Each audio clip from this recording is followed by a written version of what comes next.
দি express, সেটা 6:20 ছাড়ে new Delhi station থেকে, এবং 11:30 পৌঁছেছিল হচ্ছে। এখন আমি আছি কলকাতা এয়ারপোর্টে, এবং আমি এখান থেকে আজকে একটা জায়গায় যাচ্ছি, নৈনিতাল, সেই জায়গাটার নাম। এবার আমি অনেক দিন বাদেই ব্লগ বানাচ্ছি, এবং বাংলায় ব্লগ বানাচ্ছি। আমার আগের ব্লগগুলো হিন্দি এবং বাংলা মেলানো ছিল।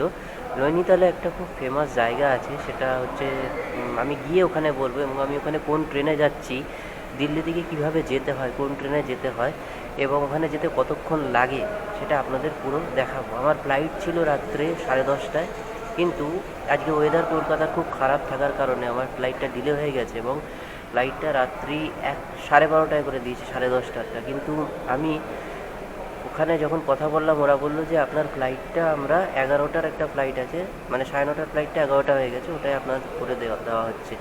তো আমি 11টার ফ্লাইটে যাচ্ছি, দিল্লিতে পৌঁছাতে রাত 1টা বাজবে। আমি দিল্লি হয়ে যাব, দিল্লি হয়ে থেকে দিল্লিতে একদিন আমি স্টে করে তারপর দিল্লি থেকে আমি আমার যে মেন ডেস্টিনেশন সেখানে যাব। এখান থেকে ভিডিওটা স্টার্ট করলাম, পুরো ভিডিওটা দেখাবো। কলকাতা থেকে যেহেতু স্টার্ট করছি, আমি দিল্লি থেকে স্টার্ট করলে করতে পারতাম, কিন্তু আমার মনে হলো কলকাতা থেকে করা দরকার, তাই আমি কলকাতা থেকে ভিডিওটা স্টার্ট করলাম। তো খেয়ে দিয়ে এখন বসে রয়েছি, এখনও অনেক সময় বসতে হবে, 10টা 15 থেকে বোর্ডিং শুরু হবে। একটা সাইডে এসে জাস্ট খেয়ে দিয়ে বসে রয়েছি আমি। তো ফ্লাইট ছাড়লে আপনাদের দিল্লি ফ্লাইটে বসে তারপর আমি দিল্লিতে পৌঁছে, হোটেলে পৌঁছে আমি আপনাদের পরবর্তী ভিডিওগুলো দেখাচ্ছি।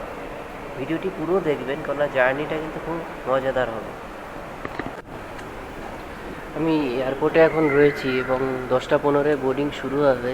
এয়ারপোর্ট মোটামুটি খালি, দেখুন রাত্রিবেলা এয়ারপোর্ট মোটামুটি খালি, এবং এয়ারপোর্টের লোকজনের সংখ্যাও কিন্তু খুব কম, কারণ এত রাতে ফ্লাইটে হয়তো খুব কম লোকই সিলেক্ট করে। তো কিছু ব্যক্তিগত কারণে আমাকে রাত্রের ফ্লাইট নিতে হয়েছে। এগুলো বিভিন্ন গেট এয়ারপোর্টে এর আগে বহুবার এসেছি, কিন্তু রাত্রিবেলা দেখুন প্রায় খালি। এগুলো হচ্ছে দোকান, এয়ারপোর্টের বিভিন্ন দোকান, এবং এখান দিয়ে ডিপারচার হয়। এতগুলো গেট, এবং পুরো কিন্তু এয়ারপোর্ট প্রায় খালি হয়ে রয়েছে।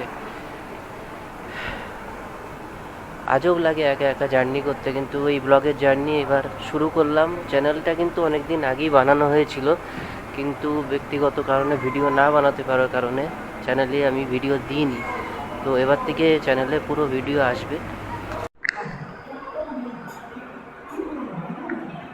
এখন ঘড়িতে বাজে সকাল 5:52, এবং আমি কলকাতা থেকে যখন জার্নি শুরু করেছিলাম, আমি আপনাদের বলেছিলাম যে আমি একটা স্পেশাল জায়গায় যাচ্ছি। তো আমি আজকে জনশতাব্দী এক্সপ্রেসে করে যাচ্ছি। কলকাতা থেকে আমি জার্নি শুরু করেছিলাম ফ্লাইটে, আমার ফ্লাইটটা অনেক ডিলে ছিল বলে আমি সেখানে আর ভিডিও বানাতে পারিনি। নিম করলি বাবার আশ্রম, যেটা খুব ফেমাস। তো এখান থেকে আমি চলে যাব হচ্ছে কাঠগোদাম স্টেশন, তার মধ্যে ইন্টারমিডিয়েট অনেকগুলো স্টেশন পড়বে। তো 6 ঘন্টা প্লাস 6 আওয়ার্স প্লাস। তো 6:20 স্টার্ট হবে আমার ট্রেন জার্নি, এবং ওখানে গিয়ে পৌঁছাবো 11:30 তো ট্রেনটা আমি আপনাদের একবার দেখিয়ে দিচ্ছি, জনশতাব্দী এক্সপ্রেস দেখতে কীরকম হয়, একবার আপনারা দেখে নিন। এটা হচ্ছে জনশতাব্দী এক্সপ্রেস, এবং এই ট্রেনে করেই আমি এখান থেকে কাঠগোদাম যাব। এবং এইখানে হচ্ছে আমার কোচ করেছে, আমি নিয়েছি হচ্ছে C8 আর 74 উইন্ডো সাইড সিট আমি পেয়েছি। তো ট্রেনের ভেতরটা একবার আপনাদের দেখিয়ে দিই।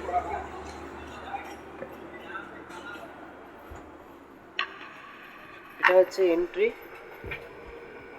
And the door is sliding door. এটা উইন্ডো সাইড সিটে আমার সিটটা নিয়েছি আমি 1 মাস আগে মোটামুটি বুকিং করতে, এবং এখান থেকে যেতে মোটামুটি 11:30 বাজবে। এবং এটা পুরোপুরি এসি, এখানে কোনো কিন্তু স্লিপার বা জেনারেল ডিব্বা বলে কিছু নেই। একটা চেয়ার কার হয়, আরেকটা কি যেন হয়, সেটা আমি বুক করিনি, আমি চেয়ার কারেই করেছি। তো ভিডিওটি দেখতে থাকুন, এবং পুরো ট্রেন জার্নিটাই ভিডিওতে আমি আপনাদের সাথে শেয়ার করব।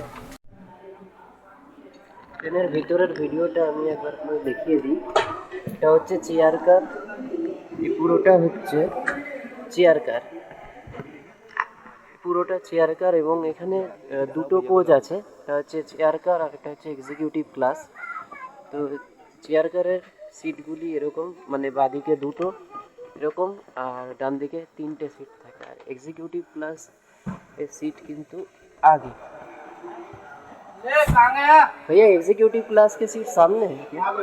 बहुत दूर है। তো এটা হচ্ছে এক্সিকিউটিভ ক্লাসের সিট, কিন্তু বলছে অনেক আগে। তো অত দূর যাওয়া সম্ভব হবে না। এখানে খাবার দাবার সব আসছে, মানে সমস্ত আমাদের যে খাবার দাবারগুলো সেগুলো কিন্তু ট্রেনেই প্রোভাইড করা হবে। তো যদি আমি জার্নির সুযোগ পাই জার্নির মাঝে, তো এক্সিকিউটিভ ক্লাসের সিটগুলো আপনাদের আমি দেখিয়ে দেবো। ট্রেন কিন্তু নির্ধারিত সময় 6:20 ছিল এবং 6:20 সময় নিউ দিল্লি স্টেশন থেকে ছেড়ে দিল। আমি বাইরে ভিডিও বানাতে গিয়েছিলাম, এটা ট্রেন ছেড়ে দিল 6:20। এবার বাইরে ভিডিও বানাতে গেছিলাম, সেটার এক্সপিরিয়েন্স বলি যে আমি বাইরে ভিডিও বানাতে গেছি এবং সেই সময় নিউ দিল্লি রেলওয়ে স্টেশনে দুজন পুলিশ বলছে যে ভিডিও বানাতে পারবেন না। আমি বলছি কেন ভিডিও কেন বানাতে পারবো না? नहीं বলছে পারমিশন लेना पड़ेगा। তো আমি বললাম যে কিসের পারমিশন? আজকাল ইউটিউবে সবাই ব্লগ বানাচ্ছে এবং এটা একটা প্রফেশন এখন, তো আপনাদের পারমিশনের কিসের দরকার? তো আমার সাথে কন্টিনিউয়াসলি তর্ক করে যাচ্ছে। আমি বলছি আমি এয়ারপোর্টেও বানিয়েছি। বলছে না এখানে বানানো যাবে না, হ্যান ত্যান করে। তো বলছে কোথায় যাবে? আমি কোথাও যেখানে যাবো কাঠগোদাম সেই জায়গাটা বললাম। তো বলার পরে তারপরে দেখি বুঝতে পেরেছে যে ওরা রং ছিল এবং তারপরে চলে গেল। এই ট্রেনটার হাই স্পিড হচ্ছে 130 kilometre per hour. 130 kilometre per আওয়ারে কিন্তু এটা হাই স্পিড তুলবে। আমি আপনাদের দেখিয়ে দিই যে বর্তমানে স্পিডটা কত ট্রেনের, একবার আপনারা দেখি। 106 কিলোমিটার পার আওয়ারে কিন্তু ট্রেনটা এখন চলছে। এবং একটা জিনিস বলবো যে দুরন্ত বা রাজধানীতেও চড়েছি আমি, এর সাসপেনশন এই ট্রেনগুলোর এত ভালো যে এত স্পিডে চলছে কিন্তু কিছু বোঝা যাচ্ছে। দেখুন 110 কিলোমিটার পার আওয়ার, ঠিক আছে, এতে যাচ্ছে। বাট এখানে কিন্তু কিছু স্পিড মানে যে একটা জার্কিং কিচ্ছু বোঝা যাচ্ছে না, একদম স্মুথ। তো এই হচ্ছে প্রিমিয়াম ট্রেন ভারতের। এবং আমি এর আগে রাজধানী, দুরন্ত এই সমস্ত ট্রেনেই জার্নি করেছি। প্রথমে আমি শতাব্দীতে যাচ্ছি এবং এক্সপিরিয়েন্সটা খুব ভালো লাগছে। আপনাদের মনে হলো যে একবার স্পিডটা দেখিয়ে দিই যে কত স্পিডে যাচ্ছে। এটা কিন্তু 130 কিলোমিটার পার আওয়ার হাইয়েস্ট স্পিডে যাবে এটা।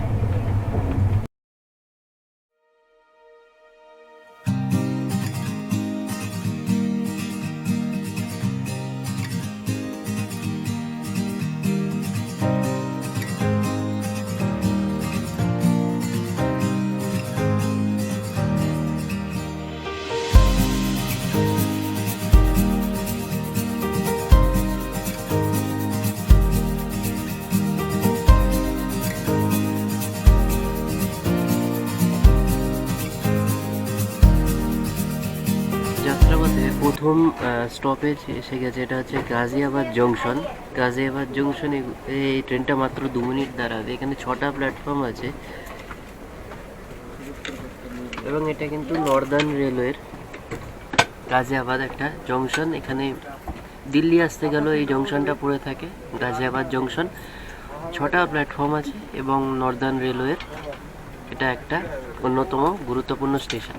যাত্রাপথে 2 ঘন্টা রাস্তা অতিক্রম করে ফেলেছি এবং 2 ঘন্টা রাস্তা অতিক্রম করার আগেই আমাদের চা দিয়েছিল। চা খাওয়া হয়ে গেছে। তো এখন আমি যে মিলটা কমপ্লিমেন্টারি ছিল এর সাথে, সেই মিলটা এরা প্রোভাইড করেছে। ননভেজ অর্ডার করেছিলাম, দেখুন মিলে কী দিয়েছে। এখানে একটা ফ্রুটি দিয়েছে, এখানে ব্রাউন ব্রেড দিয়েছে, এটা একটা বাটার দিয়েছে এখানে, আর এখানে অমলেট দিয়েছে। এটা ননভেজ আমি অর্ডার করেছিলাম। এখানে একটা এর সাথে টমেটো কেচাপ দিয়েছে। তো এটা হচ্ছে আমার আজকের মিল শতাব্দী এক্সপ্রেসের।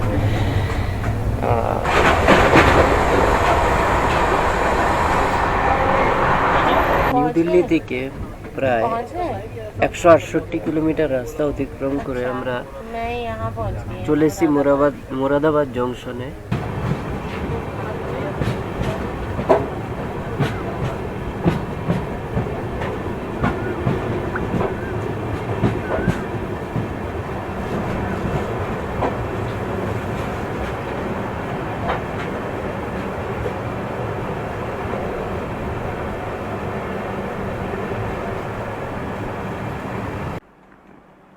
আমি এখন আছি রুদ্রপুর সিটি স্টেশনে। এটা উত্তরাখণ্ডের প্রথম স্টেশন এবং এরপরে লালকুয়া জংশন এবং তারপরে স্টেশনে আমি নেমে যাব। তো জার্নি থেকে নিউ দিল্লি থেকে প্রায় 225-30 কিলোমিটার রাস্তা অতিক্রম করে চলে এসেছি এবং ডেস্টিনেশনের দূরত্ব 275 কিলোমিটার।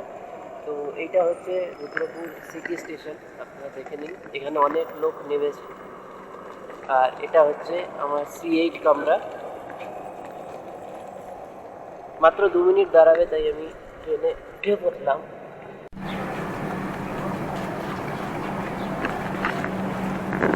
আমি হালুয়ানি স্টেশনে নেমে গেছি এবং এখান থেকে আমি নিম করলি বাবার আশ্রমে যাওয়ার বাস নেব। তো যাওয়ার পথে একজন দাদার সাথে দেখা হলো এবং সে বলল যে কাঠগুদামে না নেমে হালুয়ানি স্টেশনে নামতে।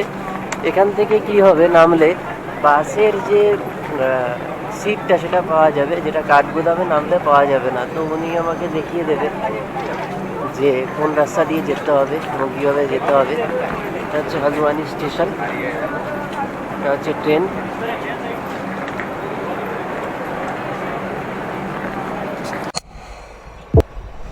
হালুয়ানি স্টেশনে নেমে ওখান থেকে বাসে করে আমি ডাইরেক্ট চলে যাচ্ছিলাম নিমকরলি বাবার আশ্রমে। শতাব্দী এক্সপ্রেসের এই জার্নিটি আমার খুবই ভালো লেগেছিল। ট্রেনের এসি ঠিকঠাক ছিল, ট্রেনের সাসপেনশন ঠিকঠাক ছিল এবং এই পরের ভিডিওতে আমি আপনাদের কিন্তু নৈনিতাল এবং নিমকরলি বাবার আশ্রমের পুরো ভিডিওটি আপনাদের দেখাবো। তো ভিডিওটি যদি আপনাদের ভালো লেগে থাকে অবশ্যই লাইক করে আমার চ্যানেলটিকে সাবস্ক্রাইব করে আমাকে অবশ্যই সাপোর্ট করবেন। এর পরের ভিডিওটিতে আমি আপনাদের পাহাড়ের খুব সুন্দর দৃশ্য, নিমকরলি বাবার আশ্রম, ওখানে কীভাবে পৌঁছাতে হবে, আমি কোথায় ছিলাম এবং নৈনিতাল লেক সমেত আমি কিন্তু আপনাদের পুরো নৈনিতালের একটা ভিডিও এনে দেখাবো।